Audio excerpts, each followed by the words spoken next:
Hello दोस्तों, आप सभी का स्वागत है एसएससी ब्रेव स्टडी में। आज के क्वेश्चन दोस्तों फिर से हमारे बीच कमाल के होने वाले हैं। ये है हमारा एसएससी ब्रेव स्टडी, जिसको अगर चैनल पर नए हैं तो आप सब्सक्राइब कर लीजिएगा। ठीक है, चलिए चलते हैं प्रश्न की ओर। देखिए, जितने भी आप एसएससी की तैयारी करते हो, चाहे आप इंडियन रेलवे की तैयारी करते हो, ये एपिसोड 2 हमारे बीच आ गया। यानी कि जो इससे पहले वाला वीडियो आपने देखा होगा, वो वीडियो आपका पार्ट 1 था और ये है आपका पार्ट 2। ठीक है, जिसमें आपके पहले वाले क्वेश्चन को भी देख लीजिएगा। मैं प्लेलिस्ट बना रहा हूँ जिसमें आपको सारी चीजें मिल जाएंगी। ठीक है, और खास करके दोस्तों 3 अगस्त का जो आपका ग्रुप डी का एग्जाम है, उसके लिए बहुत बेनिफिट होगा। ठीक है, बाकी के जो आपके कॉम्पिटेटिव एग्जाम है उसके लिए भी ये काफी बेनिफिशियल होगा। तो चलिए देर ना करते हुए चलते हैं क्वेश्चन की ओर। पहला क्वेश्चन हमारे स्क्रीन पर आपको दिख रहा होगा। अब इस क्वेश्चन की हम शुरुआत करते हैं। क्वेश्चन नंबर 1, भारतीय संविधान के किस अनुच्छेद के अंतर्गत राज्यपाल की नियुक्ति की जाती है? अनुच्छेद 53, 54, 55 या 56? तो आपको याद रखना ऑप्शन सी, 55 अनुच्छेद के अंतर्गत राज्यपाल की नियुक्ति भारत के राष्ट्रपति द्वारा अनुच्छेद 155 के अंतर्गत की जाती है। बहुत इंपॉर्टेंट क्वेश्चन। ठीक है, चलिए नेक्स्ट क्वेश्चन की ओर बढ़ते हैं दोस्तों। नेक्स्ट क्वेश्चन देखते हैं हमारे बीच क्या है। बहुत ही इंपॉर्टेंट सारे क्वेश्चन है हमारे बीच। नेक्स्ट क्वेश्चन आता है, निम्नलिखित में से किस संविधान संशोधन द्वारा मतदान की आयु 21 वर्ष से घटाकर 28 वर्ष की गई? पहले 21 वर्ष थी, अब घटाकर जो है 18 वर्ष की गई। 42वां संशोधन, 44वां, 61वां, 73वां? तो आपको उत्तर रखना है सी ऑप्शन, यानी कि 61वां अनुच्छेद के अंतर्गत संशोधन के अंतर्गत मतदान की आयु जो है दोस्तों 21 वर्ष से घटा करके 18 वर्ष की गई। और ये अधिनियम कब आया? अधिनियम तो 1988 में आया। ये बहुत इंपॉर्टेंट है, याद रखिएगा। आपसे घुमा फिरा के क्वेश्चन पूछा जा सकता है। नेक्स्ट क्वेश्चन की ओर बढ़ते हैं। अगला क्वेश्चन देखते हैं। अगला क्वेश्चन, तीसरा क्वेश्चन है हमारे बीच, भारतीय संविधान, देखिएगा, भारतीय संविधान की किस अनुसूची में केंद्र और राज्यों के बीच शक्तियों का विभाजन दिया गया है? 5वीं, 6ठी, 7वीं, 8वीं? तो आपको सी ऑप्शन याद रखना है। 7वीं अनुसूची में केंद्र और राज्य के बीच की शक्तियों का विभाजन किया गया है। 7वीं अनुसूची में संघ सूची, राज्य और समवर्ती सूची का वर्णन किया गया है। ठीक है, नेक्स्ट क्वेश्चन की ओर बढ़ते हैं। अगला क्वेश्चन देखते हैं हम। चौथा प्रश्न हमारे बीच, चौथा प्रश्न क्या कहता है? भारत के प्रथम मुख्य चुनाव आयुक्त कौन थे? टी.एन. सेनन, सुकुमार सेन, एस.एम.एस. गिल या एस.वाई. कुरैशी? तो बी ऑप्शन याद रखिएगा, सुकुमार सेन। यानी सुकुमार सेन स्वतंत्र भारत के प्रमुख चुनाव आयुक्त थे और प्रथम चुनाव आयुक्त। ठीक है, चलिए नेक्स्ट क्वेश्चन की ओर देखते हैं। अगला क्वेश्चन हमारे बीच पांचवा आता है। पांचवा प्रश्न कहता है, भारतीय संविधान में मौलिक कर्तव्यों को किस भाग में रखा गया है? भाग 3, 4 या फिर 4A या 5? तो आपको याद रखना है सी ऑप्शन, 4A में संविधान में मौलिक कर्तव्यों के अंगों को कर्तव्यों को रखा गया है। ठीक है, यानी 42वें संशोधन 1976 द्वारा मौलिक कर्तव्यों को भाग 4A में जोड़ा गया है। अगले क्वेश्चन की ओर बढ़ेंगे। नेक्स्ट क्वेश्चन देखते हैं। नेक्स्ट क्वेश्चन, भारत के संविधान में मूल कर्तव्यों को किस देश के संविधान से प्रेरित होकर शामिल किया गया? अमेरिका, कनाडा, सोवियत संघ या फ्रांस? सोवियत संघ को आप टिक लगा लीजिएगा। और 42वें संशोधन 1976 द्वारा सोवियत संघ के प्रावधान से प्रेरित होकर तो अगला प्रश्न की ओर हम बढ़ेंगे दोस्तों। देखिए, ये सारा आपने समझ लिया। नेक्स्ट क्वेश्चन देखते हैं।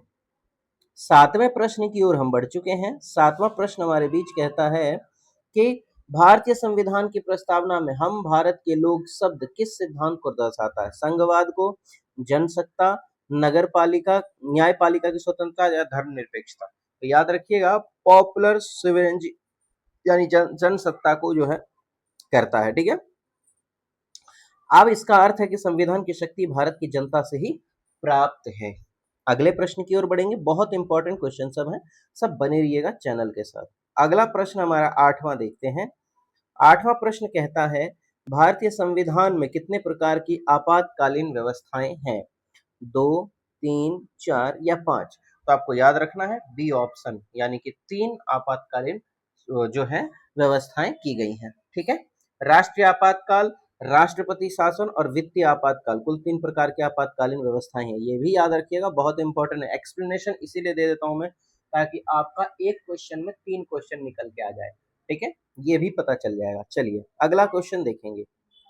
90 प्रश्न की ओर हम बढ़ चुके हैं। 9th क्वेश्चन हमारा कहता है कि भारत के राष्ट्रपति को पद की शपथ कौन दिलाता है? प्रधानमंत्री, भारत के मुख्य न्यायाधीश, उपराष्ट्रपति, लोकसभा अध्यक्ष। तो याद रखिएगा भारत के मुख्य न्यायाधीश, ऑप्शन आपका बी बिल्कुल भी सही हो जाएगा। राष्ट्रपति को पद एवं गोपनीयता की शपथ भारत के मुख्य न्यायाधीश दिलाते हैं। ठीक है, चलिए अगले प्रश्न की ओर हम बढ़ते हैं। 10वां प्रश्न हमारे बीच, याद रखने योग्य बातें। निम्नलिखित में से कौन सा राज्यसभा का सदस्य नहीं हो सकता? 35 वर्ष का भारतीय नागरिक, राष्ट्रपति द्वारा मनोनीत सदस्य, 28 वर्ष का भारतीय नागरिक या राज्यसभा राज्य विधानसभा द्वारा निर्वाचित व्यक्ति। तो याद रखिएगा 28 वर्ष का भारतीय नागरिक जो होगा वो राज्यसभा का सदस्य नहीं बन सकता। तो राज्यसभा का सदस्य बनने के लिए कितनी न्यूनतम आयु चाहिए? तो 30 वर्ष याद रखेंगे। ठीक है, चलिए अगले प्रश्न की ओर हम बढ़ते हैं।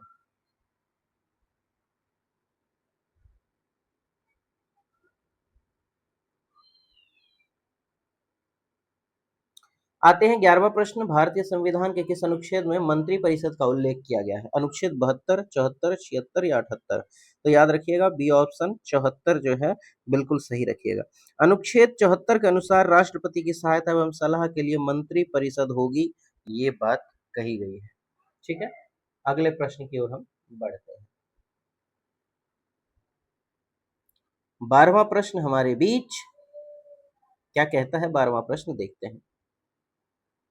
भारतीय संविधान में मौलिक अधिकारों को निलंबित करने की शक्ति किसके पास है? राष्ट्रपति, प्रधानमंत्री, संसद या सर्वोच्च न्यायालय?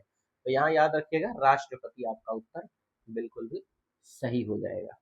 चलिए अगले प्रश्न। राष्ट्रपति आपातकाल की स्थिति में, विशेष परिस्थिति में राष्ट्रपति कुछ मौलिक अधिकारों के प्रवर्तन को निलंबित कर सकता है। अगले प्रश्न की ओर बढ़ेंगे हम। 13वां प्रश्न हमारे बीच, संविधान सभा की प्रारूप समिति यानी ड्राफ्टिंग कमेटी में कुल कितने सदस्य थे? 5, 6, 7, 9? तो आपका ऑप्शन सी हो जाएगा 7 बिल्कुल भी सही। प्रारूप समिति का गठन 29 अगस्त 1947 को हुआ था और इसमें 7 सदस्य थे। ये वीवीआई इंपॉर्टेंट टॉपिक याद रखिएगा। ठीक है, ये जब आप एक्सप्लेनेशन को भी देखते हैं तो बहुत कुछ समझ में आ जाता है। चलिए अगले प्रश्न की ओर हम बढ़ते हैं। 14वां प्रश्न हमारे बीच, भारत के नियंत्रक एवं महालेखा परीक्षक सीएजी की नियुक्ति कौन करता है? प्रधानमंत्री, राष्ट्रपति, लोकसभा अध्यक्ष या वित्त मंत्री? तो यहाँ याद रखिएगा सी ऑप्शन बिल्कुल सही हो जाएगा, राष्ट्रपति के द्वारा। ठीक है, चलिए अगले क्वेश्चन की ओर हम बढ़ेंगे। सीएजी का एक संवैधानिक पद है जिसकी नियुक्ति राष्ट्रपति ही कर सकता है। अगले प्रश्न की ओर हम बढ़ते हैं। नेक्स्ट क्वेश्चन देखें। 15वां प्रश्न हमारे बीच आ चुका है। 15वां प्रश्न क्या कहता है? भारतीय संविधान की 9वीं अनुसूची किस संविधान संशोधन द्वारा जोड़ी गई? तो प्रथम संविधान संशोधन, 7वां संविधान संशोधन, 24वां संविधान संशोधन या 42वां संविधान संशोधन? यहाँ पे प्रथम संविधान संशोधन जो है आपको याद रखना है, ए ऑप्शन। और ये 1951 में प्रथम संविधान संशोधन द्वारा 9वीं अनुसूची में जोड़ी गई थी। ठीक है, 9वीं अनुसूची जोड़ी गई थी। बहुत इंपॉर्टेंट क्वेश्चन है, सारे क्वेश्चन नोट करके जाइएगा, सारा यही क्वेश्चन आने वाला है। अगला देखते हैं।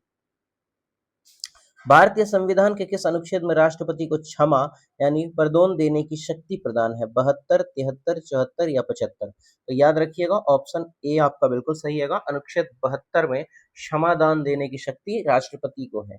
ठीक है, अनुच्छेद 72 के तहत राष्ट्रपति दया याचिका पर क्षमा दंड में कमी या स्थगन दे सकते हैं। ठीक है, बहुत इंपॉर्टेंट है। चलिए अगले प्रश्न की ओर हम बढ़ते हैं। 17वां प्रश्न हमारे बीच। 17वां प्रश्न क्या कहता है? भारत के संविधान में एकक नागरिकता सिंगल सिटीजनशिप की व्यवस्था किस देश से ली गई है?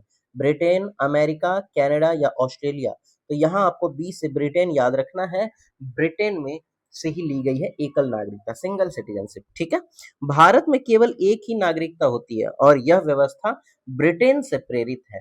वीवीआई क्वेश्चन है, नोट करके जाइएगा। अगला प्रश्न,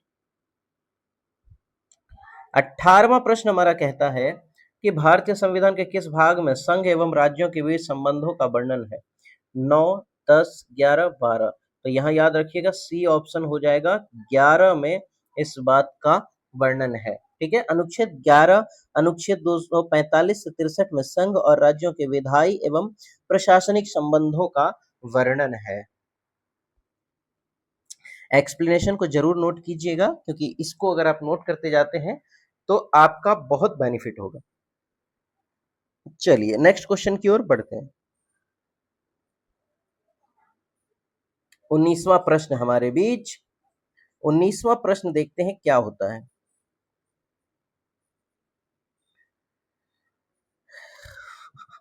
निकल गया।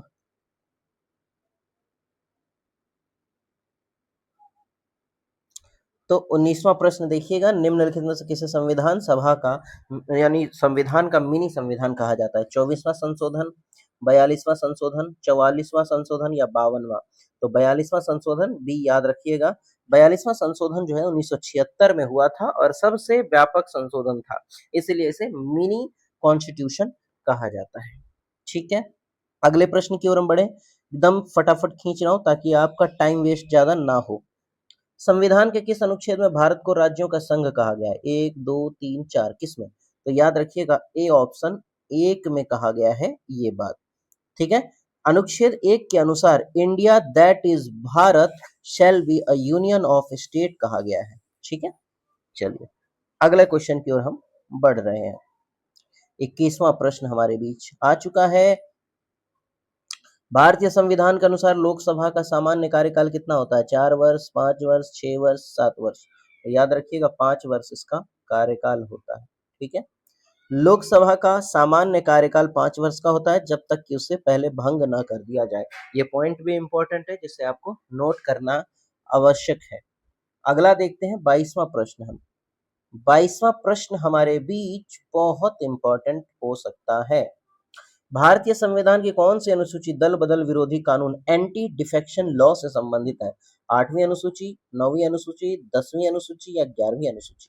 तो इसका ऑप्शन सी 10वीं अनुसूची को याद रखेंगे। ठीक है, और 52वें संविधान संशोधन 1985 द्वारा 10वीं अनुसूची जोड़ी गई थी, ये भी याद रखना है। 52वां अनुसूची जो संशोधन था, और ये कब हुआ था? तो 1985 में। देखो 3 क्वेश्चन हो गए एक में ही। ठीक है, शॉर्ट में मैं आपका सारा काम करने के प्लान से आया हूं और सबसे अलग तरीके से जीके पढ़ाना है, ताकि आपका कम टाइम में ज्यादा सिलेक्शन हो, ज्यादा तरीके से आपकी पढ़ाई हो और सिलेक्शन पक्का हो। भारत में वित्त आयोग का गठन किस अनुच्छेद के अंतर्गत किया जाता है?